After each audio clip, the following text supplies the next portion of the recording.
예수님께서 같은 말씀이신데 장소를 다른 배경에서 똑같은 말씀을 3번 하시는데요. 마태복음 26장 16절에 보면 이 말씀이에요. 같이 봉독합니다. 너희 중에 먼저 된 자로서 나중되고 나중된 자로서 먼저 된 자가 많으니라. 많다라는 거예요. 한두 사람이 아니고 많이 있다라는 겁니다. 믿음의 이런 역전 드라마가 많이 일어난다라는 거예요. 그러니까 지금 믿음이 좋다, 나쁘다, 지금 평가하지 말라라는 겁니다.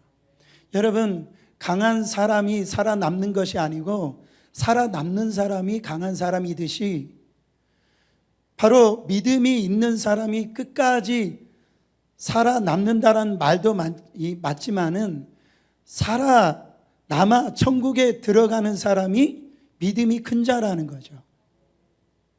여러분, 믿음의 역전이 일어나요. 역전이 어디 중에? 이 중에. 신이 말씀하신 거예요. 그래서 먼저 된 자로서 나중된 사람이 있고 나중된 자로서 먼저 된 사람이 있다라는 거예요. 내가 볼 때는 지금 나는 형편없고 지금 하나님 앞에 나는 믿음이 그렇게 좋지 않은데 나중에 보니까 그 먼저 믿은 사람보다 나은 사람이 있고요. 내가 다른 사람들이 볼 때 지금 믿음이 좋은 것 같고 또 신앙생활 잘하는 것 같은데 나중에 나중된 사람이 보니까 그게 아닌 사람이 많이 있다라는 겁니다. 믿음의 역전이 일어난다라는 거예요. 여러분, 정말 실제로 가룟 유다는 주님 앞에 신임을 받은 자고 인정받은 자였어요. 그러나 나중에 믿음의 길을 떠난 사람인 걸 볼 수가 있어요. 성경에는 우리가 그리스도인으로서 살아가는 세 부류의 사람을 얘기를 합니다. 디모데전서 2장에 가보면 어떤 부류냐면 전쟁에 나가고 있는 군사, 기독교인은 전쟁에 나가는 군사다. 그리고 두 번째로 경기에 나가는 그런 선수다. 마지막으로는 농사일을 하는 농부다. 이렇게 디모데전서 2장에는 기독교인들은 세 사람이다. 이렇게 정의를 내립니다. 여러분, 이 세 사람의 세 부류의 사람들은 공통점이 있어요. 그 공통점이 뭐냐? 첫 번째로 따라합니다. 뿌린 대로 거둔다. 뿌린 대로 거두는 거예요. 여러분, 믿는 자와 안 믿는 자에게 동일하게 임하는 만고의 원칙은 뭐냐면 뿌린 대로 거둔다라는 거예요. 갈라디아서 6장에 보면 사람이 무엇으로 심든지 그대로 거두리라. 훈련을 게을리한 군사는요, 전쟁터에 나가서 빨리 죽게 되는 거예요. 여러분, 농사 지을 때 게으름을 피는 농부는요, 가을에 거둘 것이 없어요. 그리고요, 훈련에 게을리한 선수는요, 메달을 딸 수가 없어요. 어쩌다 요행으로 한번 딸 수 있을지 모르겠지만 여러분, 그렇게 될 수가 없어요. 기도를 심으면 응답을 거둬요. 믿음의 원리입니다. 죄를 뿌리면 죄악의 열매를 거둬요. 믿음을 뿌리면 상급을 받아요. 할렐루야. 십자가를 지면 하늘의 상급을 받는다고요. 이 세상에서 내 마음대로 내 육적으로 살면 하나님께 가서 심판받을 수 있어요. 틀림없는 겁니다. 사람은 뿌린 대로 거둔다. 두 번째로 특징이 뭐냐면 실수하면 끝이라는 거예요. 이 세 부류는 실수하면 끝이라는 거예요. 여러분, 결승전에 나간 선수가 실수하면 다시 경기할 수 있습니까? 그날 내가 컨디션이 안 좋아가지고 심판이 보니까 편파적이어서 뭐 이렇고 저렇고 해서 그 경기가 제 경기가 될 수 있어요? 안 된다라는 거예요. 여러분, 전쟁터에 나가가지고 총 한 벌 맞으면 죽는 거지. 여러분, 거기서는 살 수가 없는 거예요. 농부가 농사일을 잘못해가지고 여러분 결실을 맺지 못하면 그 농사는 그에 끝나는 겁니다. 내년까지 굽는 거지 방법이 없는 거예요. 사랑하는 여러분, 이게 성경에서는 인생이다. 인생, 크리스찬이다. 여러분, 어떤 분들은 이단 한번 가볼까? 여러분, 갈 필요 없어요. 그런 생각 꿈도 꾸지 마세요. 여러분, 어쩌나 보자 이런 생각 가질 필요가 없어요. 세상에 한번 가볼까? 나도 한번 예배 빠져볼까? 그런 생각을 하지 말라란 말이에요. 농사를 지을 때 잘못된 농약을 뿌려볼까? 그런 생각하고 똑같아요. 한번 전쟁이나 해서 총 한번 맞아볼까? 그 총알을 왜 맞아요? 여러분, 영적인 것은요, 그것과 비교할 수가 없어요. 사랑하는 여러분, 영적인 것은 영원한 세계, 영원한 생명과 연결되어 있기 때문에 그래요. 여러분, 예수 믿으면 영생을 얻습니다. 할렐루야. 그러나 예수를 믿으면 영생을 얻지만은 사도 바울은요, 어떤 생각으로 신앙생활을 했냐면, 내가 신앙생활할 때에 이 영생이 끊어질까, 그렇게 두려워하는 마음으로, 그렇게요 떨림으로 떨어질 수 있다, 내가 영생에서 미끄러질 수 있다, 이런 생각을 가지고 사도 바울은 신앙생활을 했다라고 했어요. 여러분, 믿음이라는 거 하는 것은 엄격한 것이 좋아요. 할렐루야. 내가 주여 주여 해가지고 주님 나라 갈 줄 알았는데 주님이 거기에서 나 너 모른다, 주님 나 선지자 노릇했는데요, 내가 능력을 행했는데요, 그날에 가가지고 주님이 나 너 모른다 그러면 그것처럼 불쌍한 인생이 어디 있어요. 사랑하는 여러분, 먼저 된 자로서 나중될 수 있고요, 나중된 자로서 먼저 될 수가 있어요. 사람들이 왜 믿음에서 파선하고 미끄러지느냐, 그거를 깨달아야 됩니다.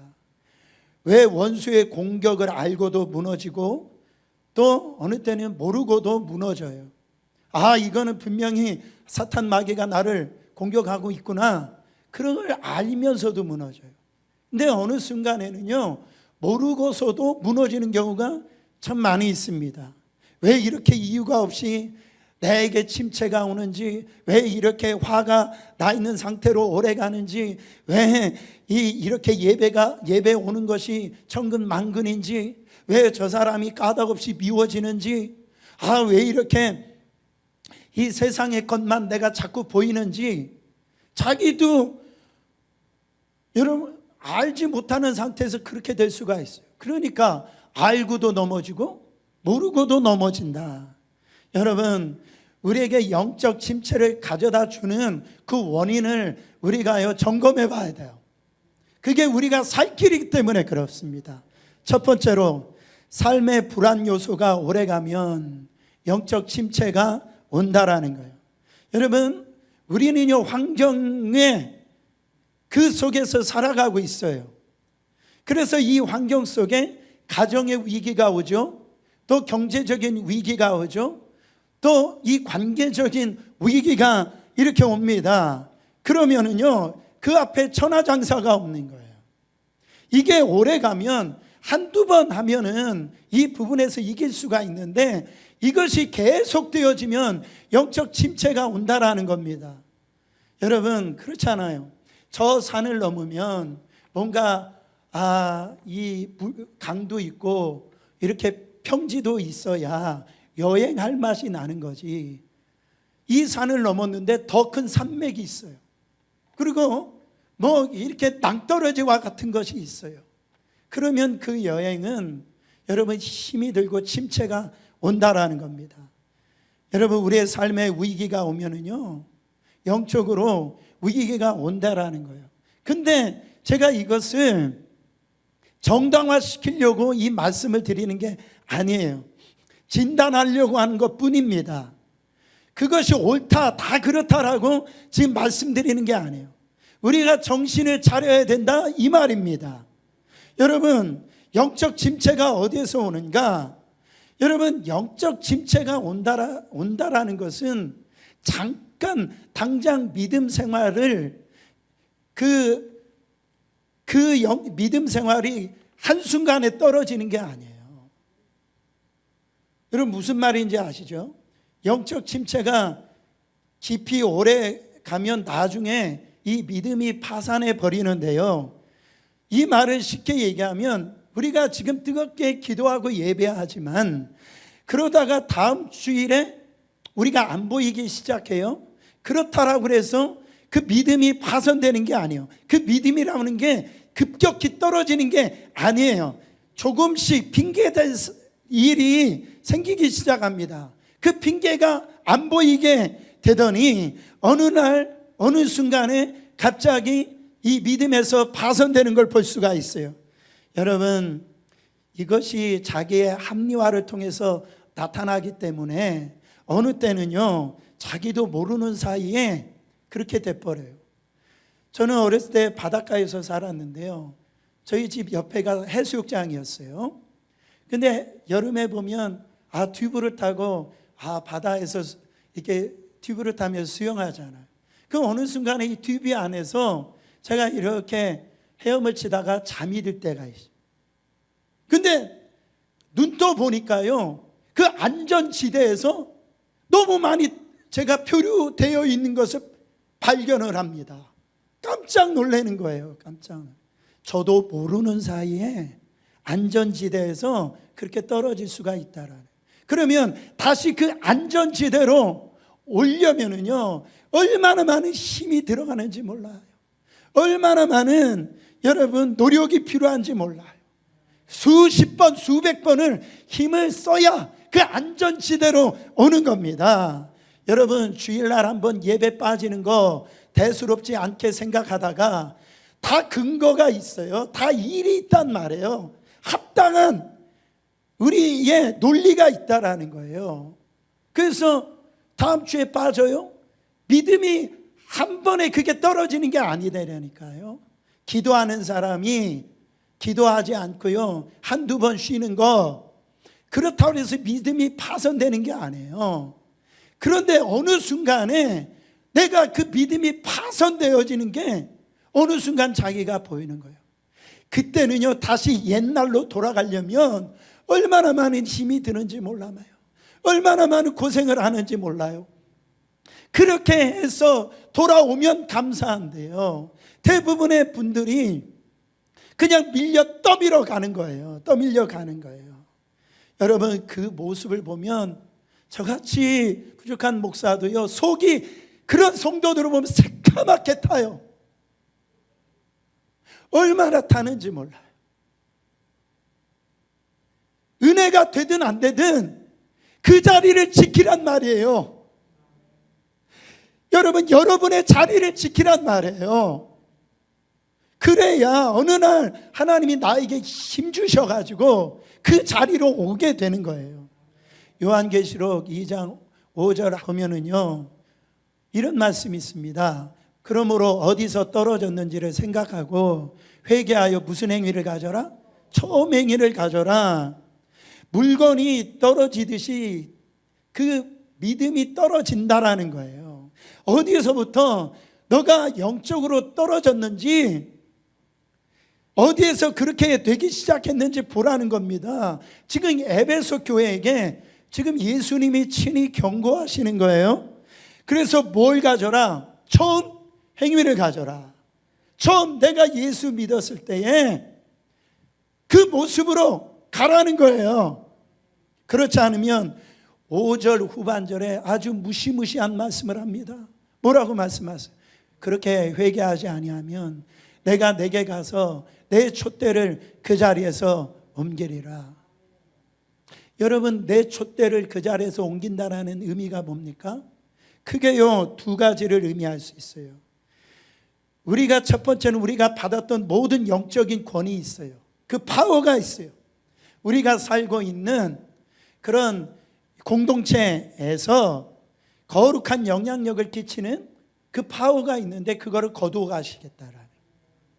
여러분 실제로 지금 세계적으로 일어나고 있는 현상 중에 하나가 뭐냐면 교회가 능력이 없어요. 영향력이 없다라는 거예요. 이 말은 뭡니까? 예수 믿고 있는 성도들이 능력이 없어요. 영향력이 없어요. 여러분 새벽 예배 하려고 한번 생각을 해보세요. 새벽 예배 하는 교회가요 이제는 찾기 힘들 정도가 됐어요. 어느 날 교회가 멀어가지고 철야 기도하려고 해보세요. 철야 기도하는 교회를 찾아보려고 해보세요. 그런 교회 찾기가 지금 힘든 세상이 돼버렸어요. 교회가 크지 않으니까 새벽 예배 못 드리는 겁니까? 철야를 못 드리는 거예요? 아니다라는 거예요. 교회가 커도 그런 기도의 무릎이 사라졌다라는 거예요. 그 교회에 유력한 사람들은 많이 오는데 정말 교회 오래는 다녔는데 기도의 영향력, 기도의 힘이 사라져 버린 거예요. 사랑하는 여러분, 그게 촛대를 옮겨가는 결과라는 겁니다. 많이 모이긴 해요. 돈도 많아요. 유력한 자들도 많아요. 근데 기도하는 자는 적어지고 있는 거예요. 형식적으로 죽은 예배자들이 얼마나 많은지 모릅니다. 사랑하는 여러분, 촛불이 지금 촛대 그 불이 지금 옮겨가고 있는 거예요. 꺼져가고 있는 거예요. 두 번째로 이런 해석이 가능한데 성령을 그 개인이나 그 교회에 거둬가시는 거예요. 여러분 이게 무시무시한 얘기입니다. 초대교회에 성령이 임하는 초대교회하고 초대교회에 성령이 임하지 아니하는 초대교회를 한번 생각을 해보세요. 무시무시한 말입니다. 여러분 성령이 떠난 교회, 바로 기도해도 응답이 없는 교회, 찬송을 해도 불이 없는 교회, 예배를 하여도 하나님의 임재를 경험하지 못하는 성도, 예배 상상이나 해보셨냐고요. 이게 얼마나 여러분 무서운 얘기입니까? 근데 그런 시대가 도래한다라는 거예요. 인간적인 몸부림만 있는 겁니다. 그런 시대가 어느 시대였어요? 엘리야의 시대였어요. 보세요. 바알과 아세라 선지자가 850명이 그가요 누가 하나님인지 그를 대결을 하는데 엘리야하고 하늘에서 불이 떨어지는 신이 진짜 하나님이시다. 바알과 아세라가요 막 이게 한나절을 갖다가 부르짖고 막 여러분 하늘에서 막 몸부림치면 불이 내리는 줄 알고 그렇게 했지만 불이 내립니까? 안 내립니까? 안 내리니까 자기 몸을 막 피가 날 정도로 상하게 하였지만, 그렇게 몸부림쳤지만 불이 안 내리는 거예요. 여러분 촛대가 옮겨버린 거예요. 하나님을 떠난 그 공동체, 그 성도, 여러분 무시무시한 이야기 아닙니까? 저는요 중심으로 말씀드립니다. 저나 여러분이나 우리 교회 가운데 주님 오실 때까지 이 거룩한 불이 타올라야 돼요. 할렐루야. 이 거룩한 불이 꺼지지 않아야 돼요. 여러분 이 촛대의 불이 꺼지지 않도록, 이 촛대의 불이 옮겨지지 않도록 어떻게 해야 됩니까? 결사적으로 기도해야 돼요. 결사적으로 여러분 주님 안에서 몸부림을 쳐야 됩니다. 여러분 어떤 일이 있더라도 주님을 바라봐야 돼요. 붙들어야 된단 말이에요. 사업은 좀 망해도 다시 시작하면 돼요. 여러분 속상한 일이 있으면 그냥 한번 울으면 됩니다. 그런데요 성령이 떠난 교회는 무슨 방법으로 회복하겠어요? 돈으로 그게 됩니까? 여러분 힘으로 되겠어요? 노력으로 되겠어요? 우리의 힘으로 노력으로 안 돼요. 오직 여호와의 신으로 되느니라. 사랑하는 여러분, 그걸 놓쳐버리면 끝장인 겁니다. 여러분 제가 이런 말을 들었는데 그 의미는 저는 알아요. 왜 그런 말씀을 하시는지 알아요. 우리 한국 교회의 촛대가 이제는 중국으로 옮겨졌다 이런 얘기 하시는 분들이 있어요. 그 무슨 의미인지는 알아요. 그러나 저는 그것이 받아들일 수가 없는 겁니다.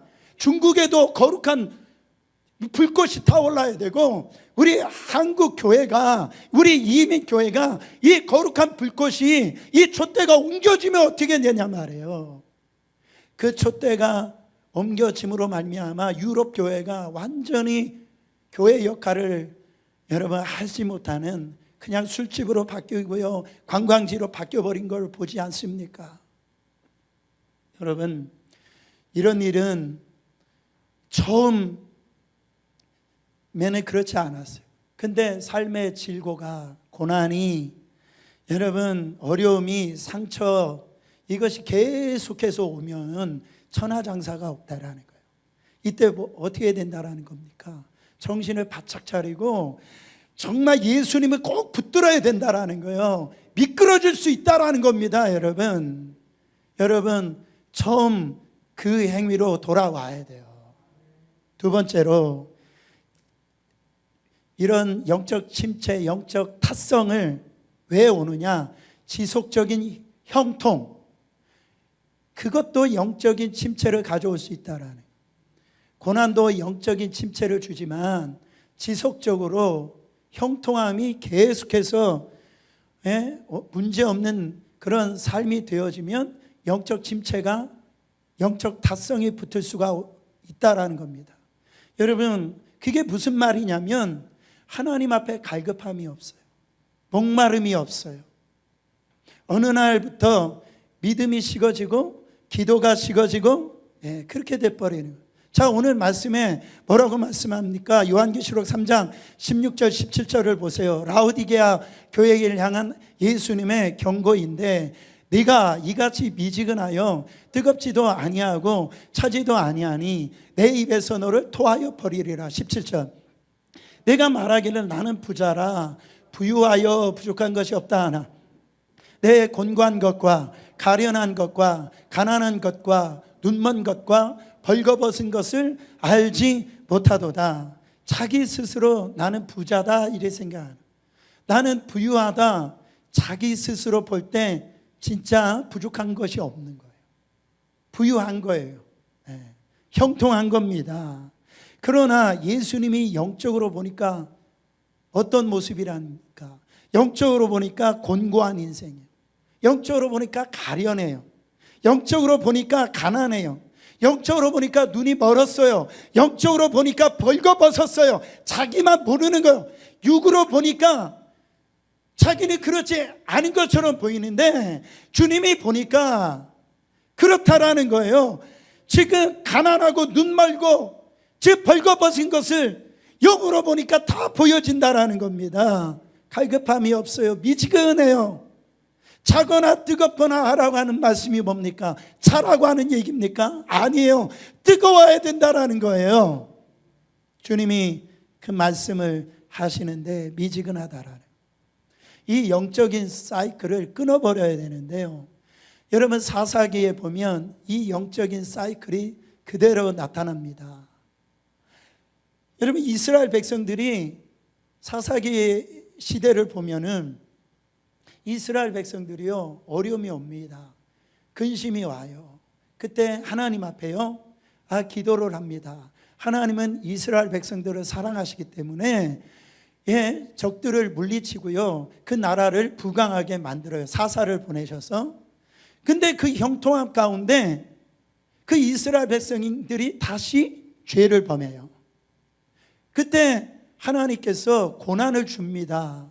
징계를 가하신다고요. 그때 이스라엘 백성들이 또 못 견뎌가지고 하나님 살려주세요, 이 나라를 하나님 저 적군에서 구원해 주세요, 또 부르짖습니다. 그러면 하나님이 그들의 부르짖음을 들으시고 또 그들을 용서하시고 어떻게 돼요? 또 형통함을 줘요.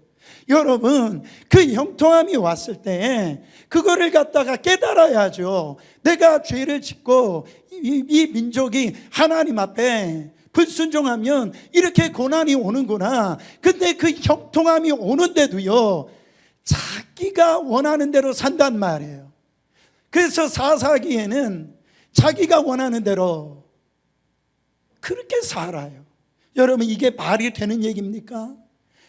여러분, 그 생활을 몇 년 동안 한 줄 아세요? 400년 동안을 그렇게 하는 겁니다. 그래서 사사기 시대에 비극이 온 겁니다. 여러분, 사사기만 그렇지 않잖아요. 우리의 삶도 마찬가지 아닙니까? 우리도 그래요. 등 따시고 배가 부르면은요, 간절함이 사라져요. 기도의 열정이 사라진단 말이에요. 여러분, 너는 내게 부르짖으라 그랬어요. 할렐루야. 내가 너에게 응답하리라 말씀하셨어요. 할렐루야. 고난 중에 하나님 앞에 부르짖고 여러분 주님 앞에 나가는 것도 믿음이에요. 그러나 오늘 말씀에 보면 무슨 말씀입니까? 내가 지금 고난이 없어요. 내 삶에 형통함이 있어요. 근데 하나님 앞에 간절히 부르짖고 나가요. 그 믿음이 더 큰 믿음이라는 거예요. 사랑하는 여러분, 여러분 지금 환난이 없어요. 환난의 때에 부르짖고 기도하는 거 그거 믿음이 좋은 겁니다. 근데 지금 내가 원하는 대로 되고 환난도 없어요. 형통함이 옵니다. 잘 돼요. 그때 주님 앞에 엎드려 간절히 기도하는 것이 더 큰 기도라는 거예요. 더 큰 믿음이라는 거예요. 여러분 40일 금식 기도하는 그 믿음도 대단한 믿음입니다. 그러나 평상시에 40일 금식 기도하지 아니하고 매일매일 삶 속에서 하나님을 인정하고 엎드려 부르짖는 그 신앙이 더 큰 신앙이라는 그 말입니다. 진짜의 복은 목마른 겁니다. 심령이 가난한 자가 복이 있도다 그러셨어요. 그러니까 언제부터 내가 안일해졌는가? 언제부터 내가 이렇게 변해야 됐는가? 여러분 계속 진단하고 체크해 보라는 겁니다. 큰일 났구나. 이러다 내가 미끄러지겠구나. 여러분 마지막 때에 주님이 오셔서 믿음을 보겠느냐? 사랑하는 여러분, 고난을 통한 것도 영적인 침체가 오지만은 형통한 거 주님 앞에 나오지 않아도 내 뜻대로 될 때 그때요 너무너무 위험할 때입니다. 여러분 그때는요 자기도 눈치를 잘 못 채요.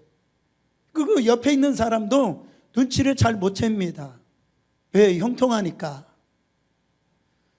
여러분 박보영 목사님 제가 간증을 듣는데 이분은 원래 유명한 의사시잖아요.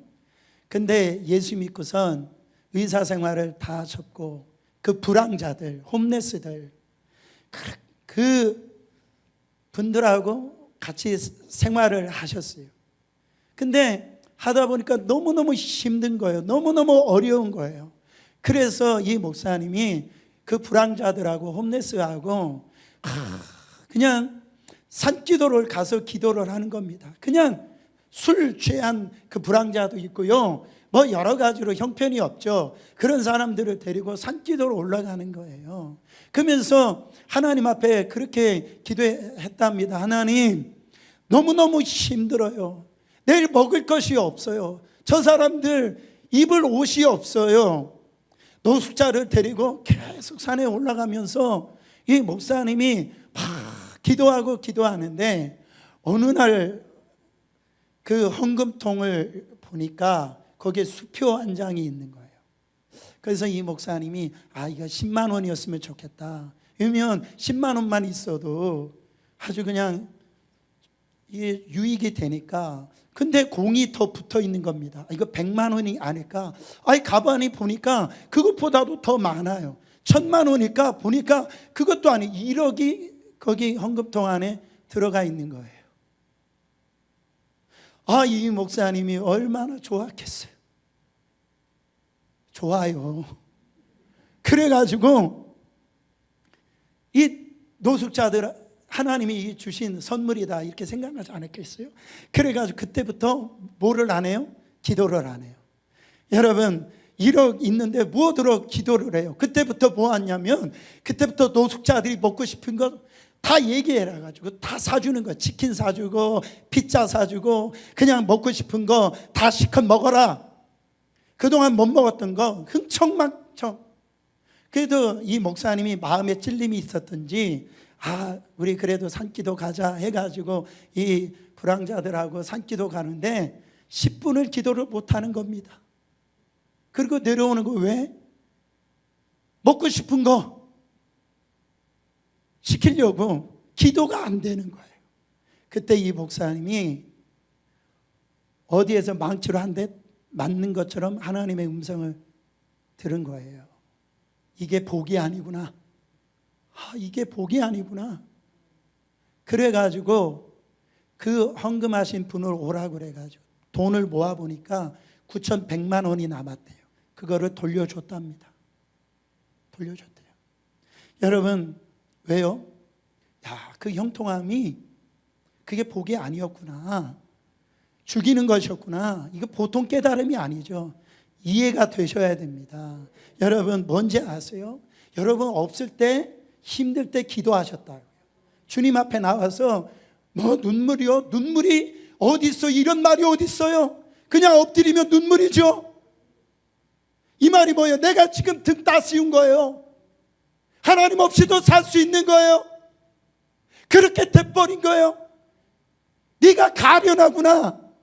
네가 가난하구나. 예수님 올 때 네가 지금 벌거벗었구나. 너는 아니다라고 그렇게 얘기하고 있는데 불쌍하다라는 거예요. 여러분, 절대로 변질되지 말고 타협하지 말고요. 눈물이 말랐으면 회개해야 돼요. 언제부터 눈물이 말랐냐는 겁니까? 언제부터 예배가 습관화됐냔 말이에요. 언제부터 그렇게 형식이 됐냔 말이에요. 그 시점이 있다라는 거예요. 사랑하는 여러분, 이게 우리의 주신 하나님의 말씀. 형통함이요, 우리를 망하게 만들 수가 있어요. 내가 그것 때문에 그렇다면 차버려야 돼요. 오히려 고생하더라도 하나님께 칭찬받는 게 낫고요. 여러분, 고생하더라도 십자가를 지는 것이 축복이지 믿음에서 떠나는 것이 그게 복이 아니다라는 겁니다. 아멘이십니까? 세 번째로, 나태함과 게으름이 영적 침체를 가져와요. 영적 침체, 무기력을 가져온다라는, 반복적인 그 일상생활에서 여러분 성령 충만함을 유지하는 것이, 여러분 그것이 너무너무 중요합니다. 마가복음 1장에 보면 예수님께서 정말로 바쁜 사역을 하신 모습을 봅니다. 수많은 사람들이 예수님을 쫓아오잖아요. 그래서 병자도 고쳐주시고 귀신도 내어 쫓으시고요. 또 베드로 장모가 열병에 걸렸다라고 그래서 베드로 장모에 있는 데를 신방하러 가셔서 고쳐줍니다. 얼마나 바빴든지 성경에서는 식사할 겨를도 없었다라고 그랬어요. 밤이 됐는데 이 사람들이 떠나가지를 않는 겁니다. 그래서 밤새도록 병 고쳐주시고 또 귀신을 내어 쫓았어요.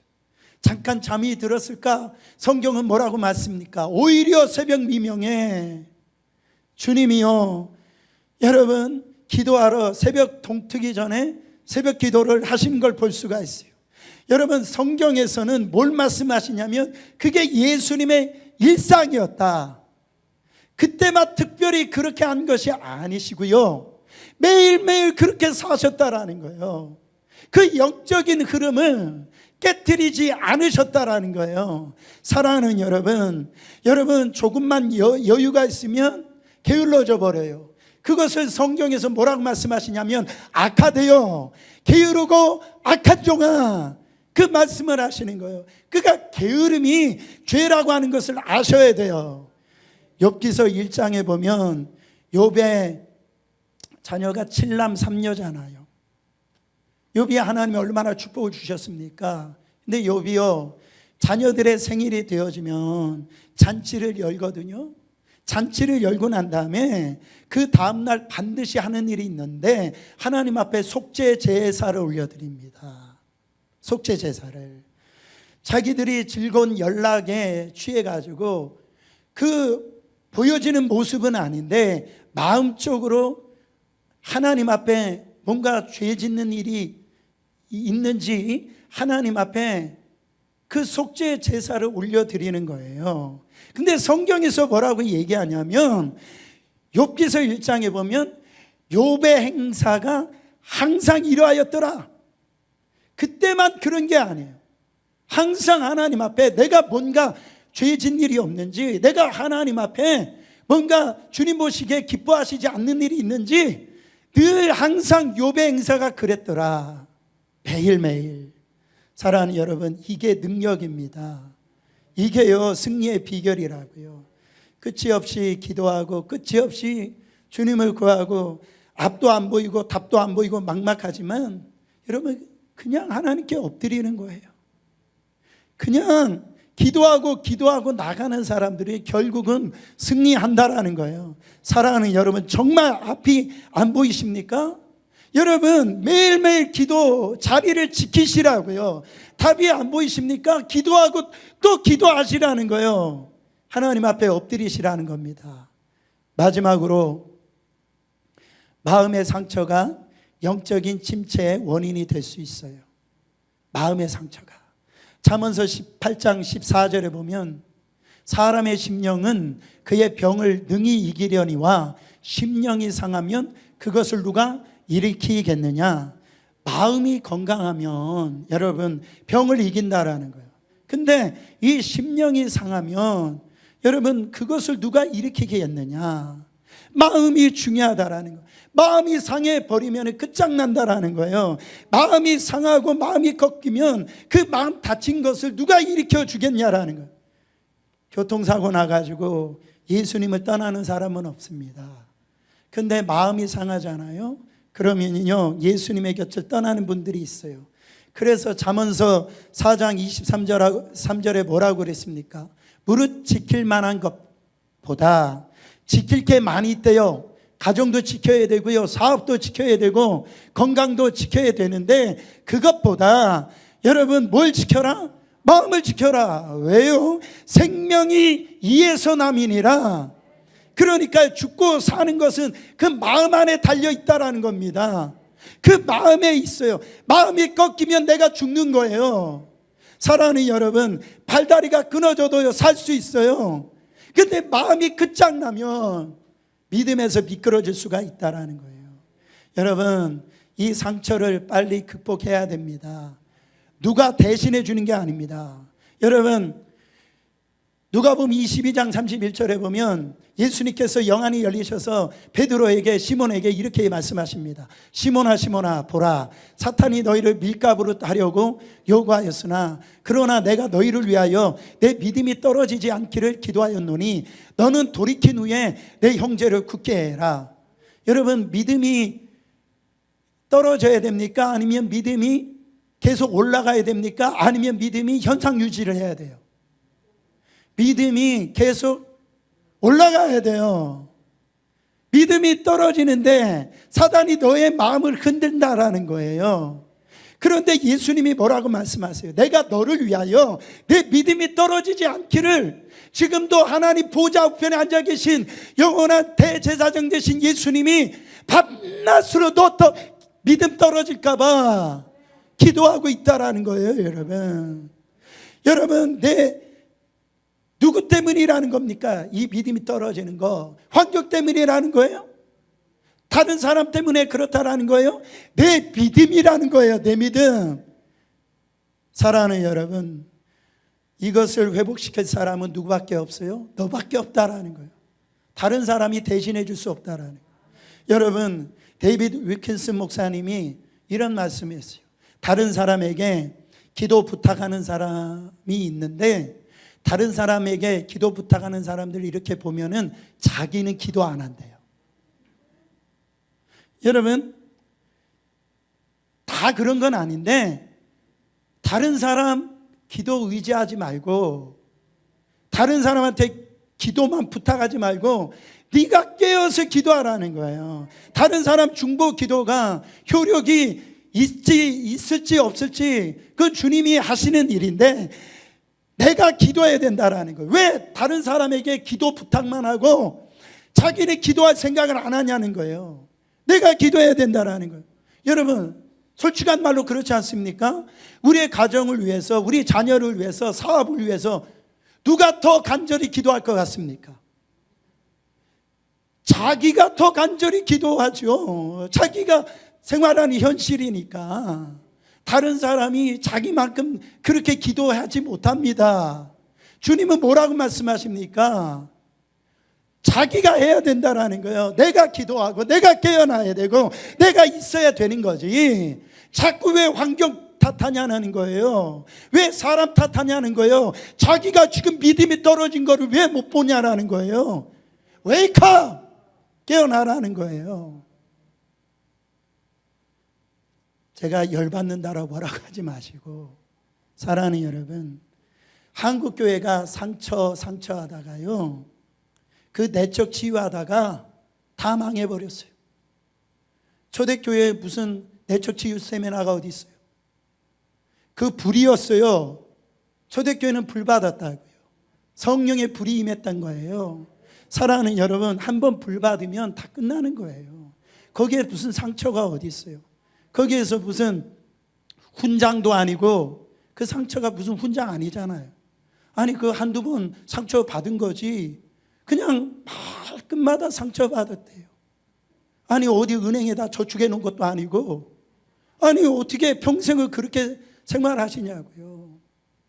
근심하지 말고 웬만하면 빨리 일어나 가지고 그 상처를 털어버려야죠. 아픈 것은 아픈 거예요. 힘든 것은 힘든 거예요. 그러나 주님 앞에서 내가 할 것은 해야죠.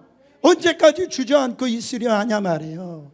시몬아 시몬아, 네 믿음 떨어지는 거, 사단이 네 믿음 떨어지는 거, 내가 지금 너 믿음 떨어지지 않도록 내가 지금 기도하고 있다라는 거예요. 여러분, 오늘 말씀에 주님이 뭐라고 말씀하십니까? 주님 저 믿음 떨어졌는데요. 그러면 주님이 너 믿음 떨어졌니? 그래서 위로해 주시면 좋잖아요. 그런데 주님이 뭐라고 말씀하십니까? 회개하라는 거예요. 회개하라는 게 뭐예요? 죄 지면 회개하라고 그러잖아요. 사랑하는 여러분, 영적 침체, 영적인 타성이 오는 거, 그거 무시하시면 안 됩니다. 빨리 제자들 원상태로 돌아오셔야 돼요. 그래서 오늘 하나님 앞에 내가 있어야 될 자리, 뭐 대단한 거 아니어도 좋습니다. 그 자리에서 지키고 기도하고 하나님을 찬양하고 예배하고, 여러분 그러면 하나님이 때에 따라 은혜 주시고요, 복을 주시고 형통하게 하시고, 또 그걸 받아가지고 또 다시 일어나고, 이런 선순환이 이루어져야 됩니다. 사랑하는 여러분, 한번 따라해 보세요. 영적인 물줄기를 바꾸라. 영적인 물줄기를 바꿔라. 기도가 안 되더라도 물줄기를 바꿔가지고 기도하라는 거예요.